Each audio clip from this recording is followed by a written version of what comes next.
जय हिंद दोस्तों, the Gurukul academy में आप सभी का स्वागत है। आज की इस लेक्चर में हम पढ़ेंगे ह्यूमन ब्लड सर्कुलेटरी सिस्टम के बारे में। तो आइए लेक्चर को शुरुआत करते हैं। यह पूरा लेक्चर जो हम 3 कंटेंट्स में पूरा करेंगे। पहला कंटेंट हम देखेंगे ब्लड वेसल्स, दूसरा देखेंगे हार्ट और अंत में देखेंगे कार्डियक साइकिल। तो यहाँ पर एक बात नोटिस कीजिएगा, ब्लड वेसल अपने आप में 3 कंपोनेंट्स में बटा हुआ है। पहला कंपोनेंट है आर्टरी, और यह आर्टरी जो है ऑक्सीजनेटेड ब्लड से संबंधित है। यह बात आप ध्यान में रखिएगा, आर्टरी जो है ऑक्सीजनेटेड ब्लड से संबंधित होगा। और दूसरा कंपोनेंट जो है वह है वेन, वह है वेन्स, और यह जो है डीऑक्सीजनेटेड ब्लड से संबंधित होगा। यह जो है डीऑक्सीजनेटेड ब्लड से संबंधित होगा। हमने यहाँ पर क्या देखा है, आर्टरी जो है ऑक्सीजनेटेड ब्लड से संबंधित है और वेन्स जो है डीऑक्सीजनेटेड ब्लड से संबंधित है। इस बात को आप ध्यान में रखिए। और जो तीसरा कंपोनेंट है वह है कैपिलरीज।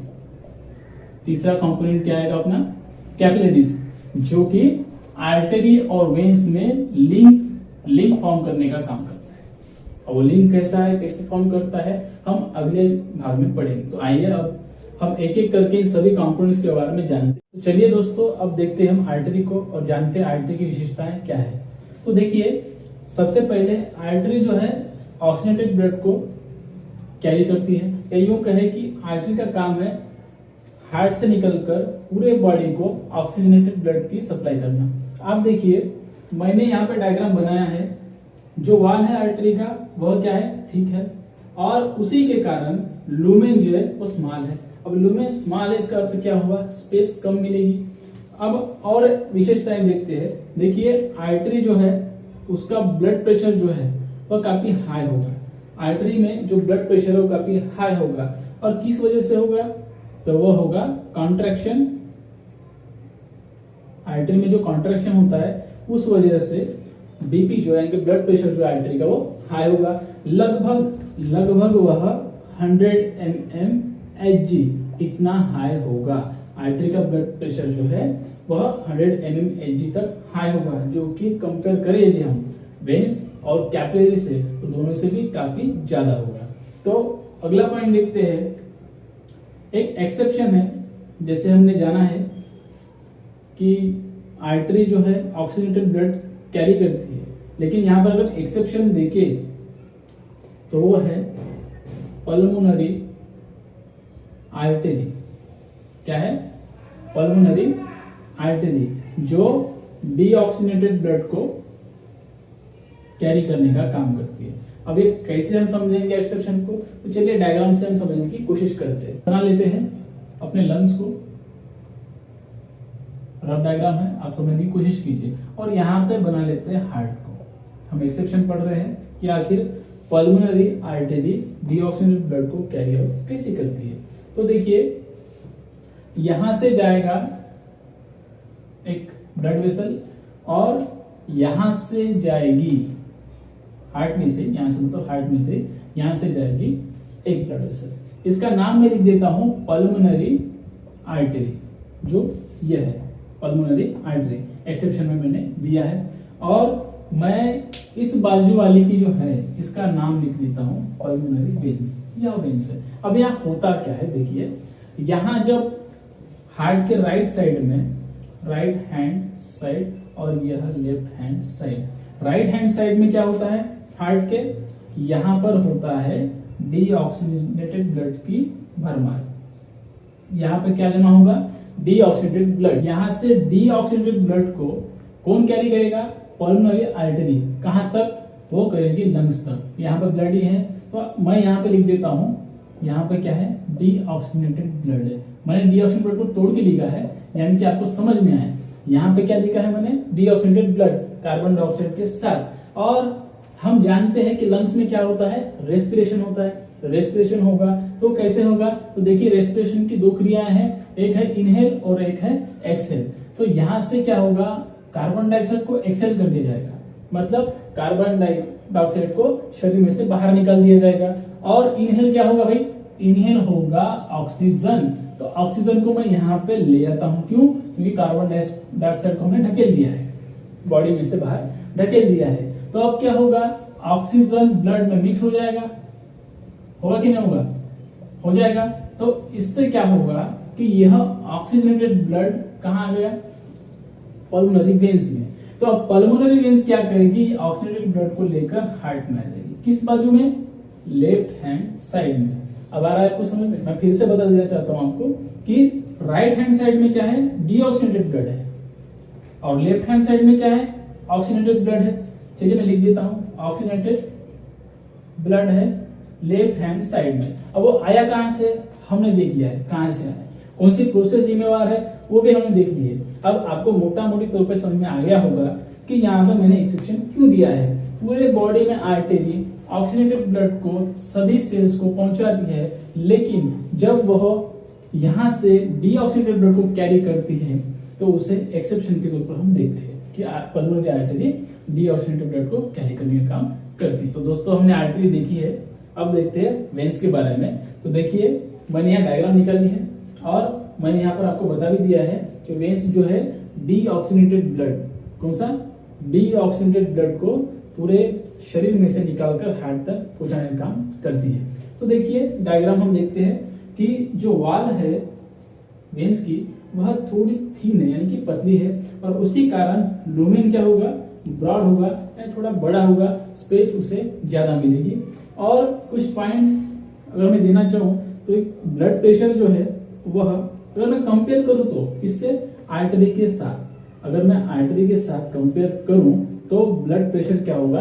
कम होगा। लगभग कितना है? 10 to 20 mmHg इतना ब्लड प्रेशर आएगा।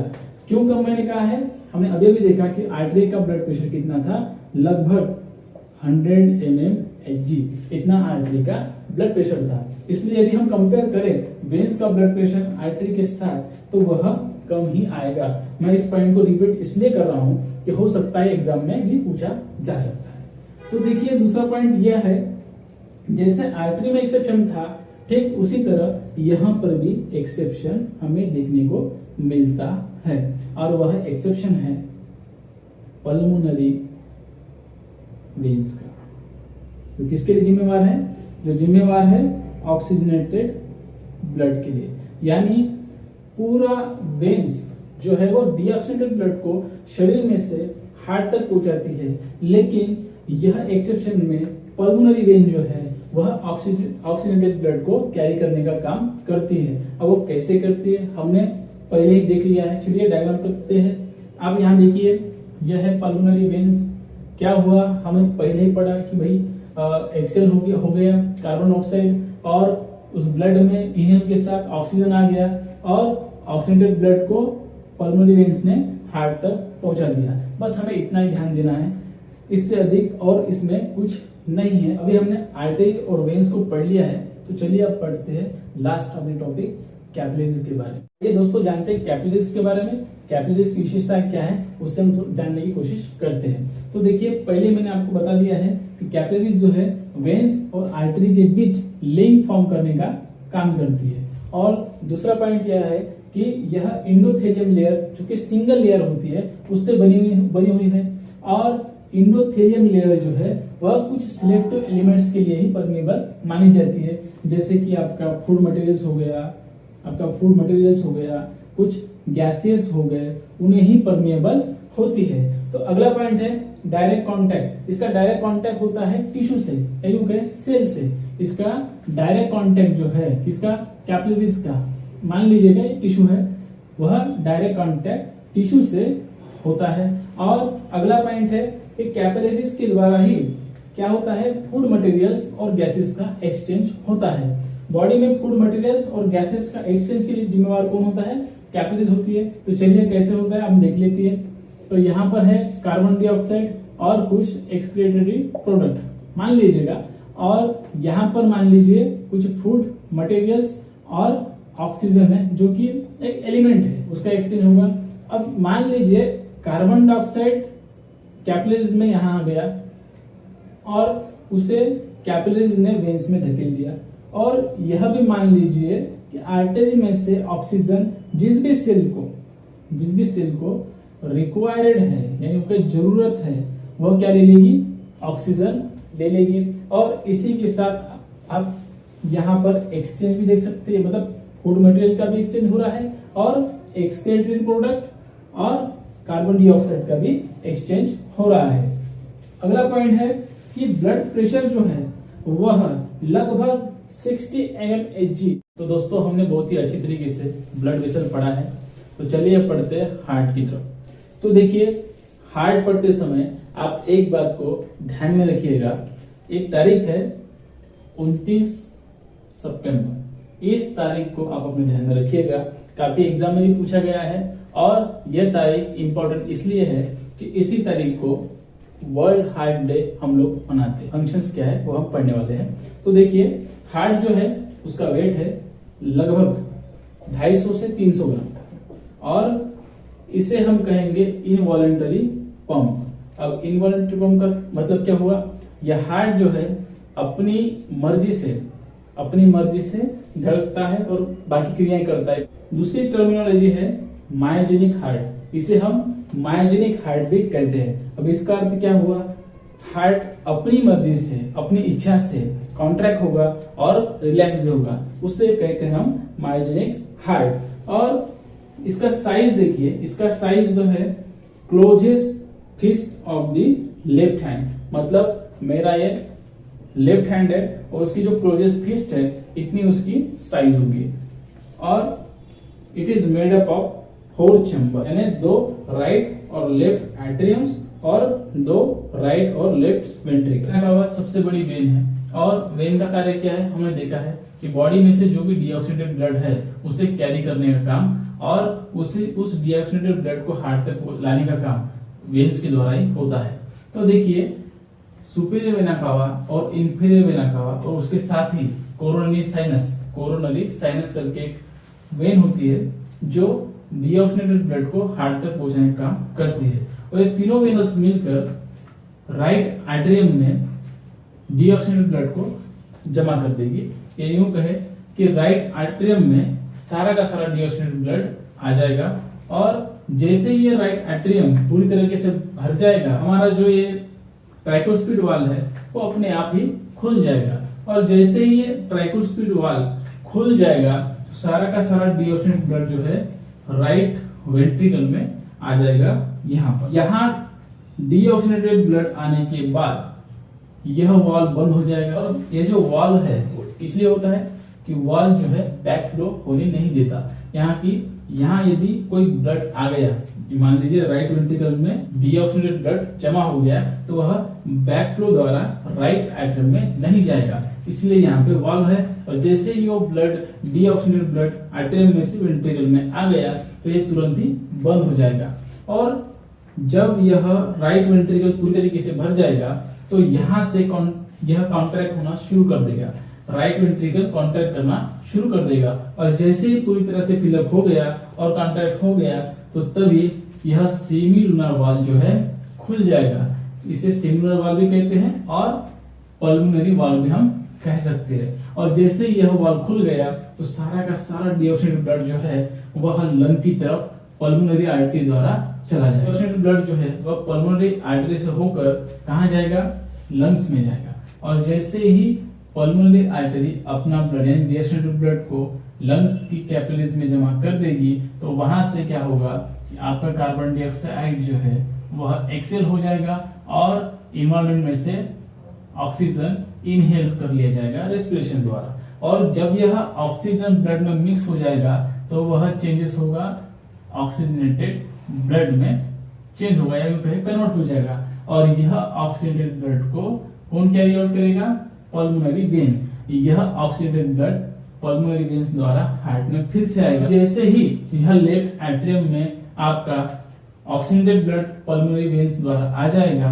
यह जो है पूरा का पूरा अपना लेफ्ट एट्रियम भर जाएगा। और जैसे ये भर गया कॉन्ट्रैक्ट होना शुरू कर देगा और साथ ही साथ बाइकुस्पिड वाल्व खुल जाएगा। और जैसे ही बाइकुस्पिड वाल्व खुल जाएगा सारा का सारा ब्लड जो है लेफ्ट वेंट्रिकल में आ जाएगा। एक बार आप ध्यान दीजिएगा, लेफ्ट वेंट्रिकल को ही हम बिगेस्ट चैम्बर या यूं कहें कि लार्जेस्ट चैम्बर कहते हैं, यानी कि right atrium, right ventricle, left atrium और लेफ्ट वेंट्रिकल में से सबसे बड़ा, इन चारों में से सबसे बड़ा जो चैम्बर है वह चैम्बर है लेफ्ट वेंट्रिकल। अब होता क्या है, जैसे ही लेफ्ट वेंट्रिकल में ऑक्सीजनेटेड ब्लड आ जाता है और यह प्योर होता है एकदम ऑक्सीजन से भरपूर, यह ब्लड जो है सेमिलुनर वाल यूं कहे ऑर्टिक वाल से होकर ऑर्टा में जाएगा और ऑर्टा से पूरी बॉडी को आर्टरी द्वारा यह ऑक्सीजनेटेड ब्लड की सप्लाई की जाती है। तो दोस्तों अभी हमने देखा है कि सुपेरियर वेना का रोल क्या है, इंफीरियर वेना का रोल क्या है, और साथ ही साथ राइट एट्रियम, राइट वेंट्रिकल का रोल क्या है। यहाँ पर आप देख सकते हैं राइट एट्रियम और राइट वेंट्रिकल को मैंने ब्लू पेन से लिखा है। क्यों? क्योंकि आपको पता चले कि राइट साइड में डीऑक्सीजनेटेड ब्लड होता है, हार्ट के राइट साइड में डीऑक्सीजनेटेड ब्लड होता है। और हमने यह भी देखा कि पल्मोनरी आर्टरी क्या रोल प्ले करती है। जब ब्लड राइट साइड में आ जाए या राइट वेंट्रिकल में आ जाए तो यहाँ से पल्मोनरी आर्टरी उस ब्लड को पिकअप करेगी, लंग्स तक ले जाएगी और कार्बन डाइऑक्साइड क्या होगा, एक्सेल होगा और ऑक्सीजन को इनहेल करने के बाद यह जो है पल्मोनरी आर्टरी द्वारा कैरी किया हुआ डीऑक्सीजनेटेड ब्लड वह किस में चेंज हो जाएगा, ऑक्सीजनेटेड ब्लड में। क्यों? क्योंकि वहां पे ऑक्सीजन को टेक कर लिया जाएगा और वह पूरा का पूरा जो ऑक्सीजनेटेड ब्लड है वह पल्मोनरी वेन्स अपने साथ कहाँ लाएगी, हार्ट में। जैसे पल्मोनरी वेन्स में ऑक्सीजनेटेड ब्लड आ जाएगा तो वह कहाँ पे डालेगा, लेफ्ट एट्रियम में, हमने ये भी देखा। और उसके बाद जैसे ही लेफ्ट एट्रियम में ब्लड आ गया ऑक्सीजनेटेड ब्लड, वो आ जाएगा लेफ्ट वेंट्रिकल में। जैसे ही लेफ्ट वेंट्रिकल में वो ब्लड आ गया तो वहां से वो भेज देगा ऑर्टा को और ऑर्टा द्वारा वह ऑक्सीजनेटेड ब्लड पूरे बॉडी को आर्टरी द्वारा सप्लाई करती है। तो दोस्तों हम देख रहे थे ह्यूमन ब्लड सर्कुलेटरी सिस्टम के बारे में। यह देखते हुए हमने पढ़ा है ब्लड वेसल्स और हार्ट के बारे में। तो आइए अब पढ़ते हैं हम कार्डियक साइकिल के बारे में।